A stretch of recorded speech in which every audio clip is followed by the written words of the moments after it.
So I know that other people that had their suspicions that night have messaged him since and said that they feel it was fraudulent. They feel that all the information that he gave was just off their Facebooks, and he basically didn't even so much deny it in his response. He just said that he will contact his solicitor, he will report them for defamation of character. You've heard enough from me. It's time to let the real heroes of this story speak up and speak for themselves. I'm going to show you a video of someone who went to one of Dean's shows back before I started making videos, back when Dean only had 80,000 followers. She tried to speak up to help you and protect you from going through the same ordeal that she went through. This poor girl lost her brother and she took her friend to see if they could get a connection. They did get picked for a reading, but very quickly afterwards, they found that all the information that came out could be found on social media. She's only got a couple of hundred followers, so she hasn't got much of a voice until now. She can use my platform to tell you her experiences. She got trolled by Dean's mods and Dean sent her a cease and desist letter. Imagine that, a cease and desist letter to someone who had an experience with him that wasn't great. She made a video about it and he sent her a cease and desist letter. She's only got about 200 followers. There are a number of videos where the real heroes in these stories tried to speak out and they were silenced, or they were too afraid to do so.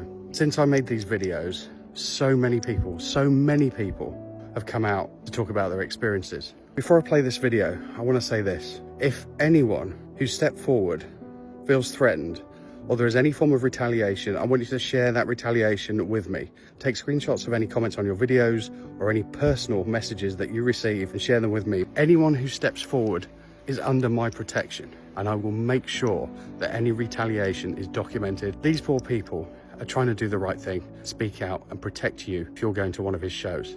On behalf of everybody who has been or could potentially be harmed by going to one of his shows, thank you for speaking out. So I recently went to see a medium. It was a show in Birmingham. This medium has, I think, 80,000 TikTok followers. He has a lot of evidence on his TikTok, a lot of videos, a lot of people commenting saying how amazing he is.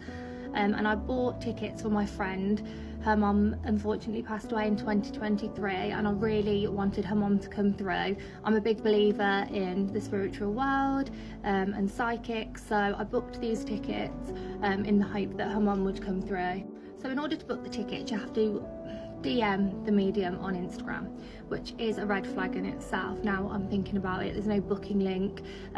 You have to message him. He will ask for the names of the people that are coming, not surnames. He asks for their first names, and in order to pay for your ticket you have to bank transfer. But now in hindsight, he obviously got my surname from me bank transferring. In the lead up to the show, he sort of bombards with messages about like a countdown, the show's in a week, the show's in 3 days, the show's tomorrow, asking, are you definitely still coming? I need confirmation that you're coming, can you confirm? And I didn't really think anything of it at the time. He said that he wanted people to be able to get tickets, like last minute tickets if people weren't going to show up. So I didn't think anything of it and I just confirmed that we were definitely going. So we arrived at the show, and in order to sign in you have to give so each ticket has a number on it, and when you give your number is next to your name, so they can tick off that you've definitely arrived at the show. So it was in a conference room in a hotel. There was around 150 to 180 people there, so the chances of us getting picked were slim. But we remained really hopeful. I was literally praying that she was going to come through, and obviously so was my friend. And we couldn't believe our ears when he said, I have her and her mom's name here, can anybody claim that?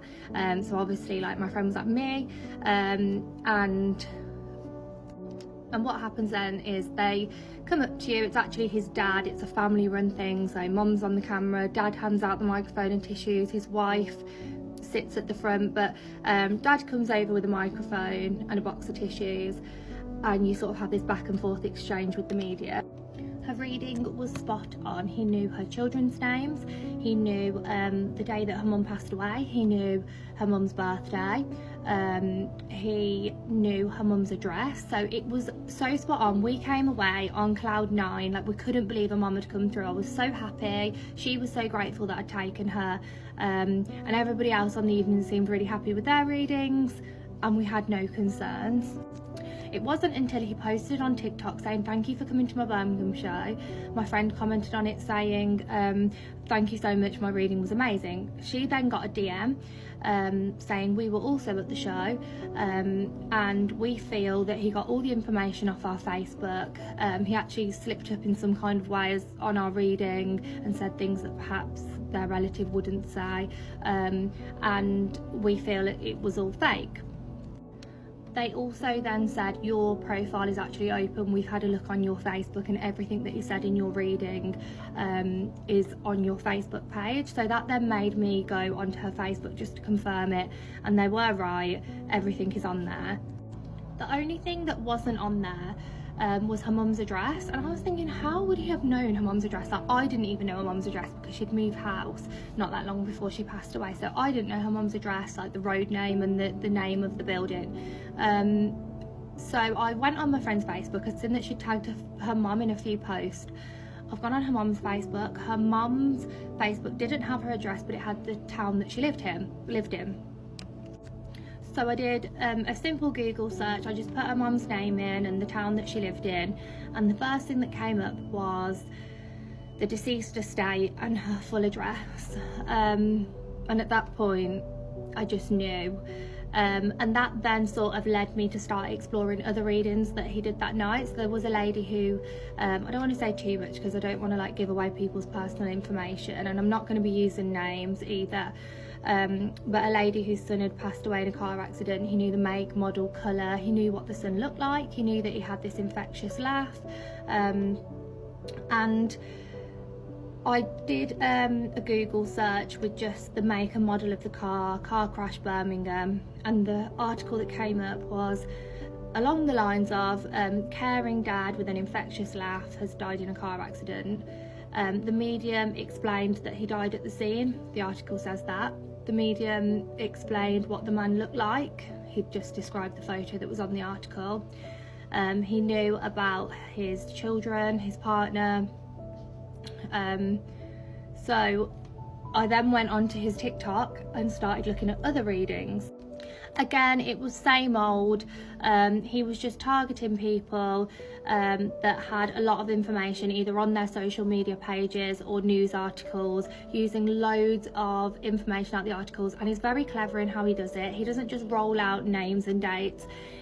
He does it quite ambiguously, so he will say things like, "Oh," so to my friend who said, "Your mum is holding a lump of coal and I don't know why." Well, her son's name's Cole, and it's just to give that shock factor. There was like a few surnames, and instead of saying the surname, he would say, he keeps saying I'm and the surname, but I don't know what he means, and then they'd, "Oh, that's their surname," and it just gives that shock factor. So I know that other people that had their suspicions that night have messaged him since and said that they feel it was fraudulent. They feel that all the information that he gave was just off their Facebooks, and he basically didn't even so much deny it in his response. He just said that he will contact his solicitor, he will report them for defamation of character, and that they're entitled to their opinion. But I wanted everybody to know, and I'm not going to say his name, but yeah, he's a very popular psychic medium on TikTok, also Instagram, and a lot of people comment on his things, like begging him to come to their city and please do a show. Please do not book him with this man. I came away that evening like so disheartened that my brother hadn't come through, but what I can say is now I am so thankful that I didn't get a reading that night, and these scumbags didn't just stalk my social media page in order to trick me into thinking that my brother had come through and was safe and well. And the comfort that it gave my friend, like she was on cloud 9, we both were. and for that to all come crashing down has been devastating. He shouldn't be allowed to get away with it. It's fraud. He's scamming people of their money. I feel like his wife's in on it. She sits at the front, and it's just like I can't explain the sleazy vibe that I got from it, sort of in hindsight now looking back. But once you sort of are aware of what he's doing and look back at his videos, it's so blatantly obvious and so easy to sort of see what he's doing. He's profiting on people's grief. There were people whose children were coming through, young children that had passed away, and he was manipulating people into paying him and thinking that their child had come through, and it was just all off their either social media pages or newspaper articles, and he should not be allowed to do this.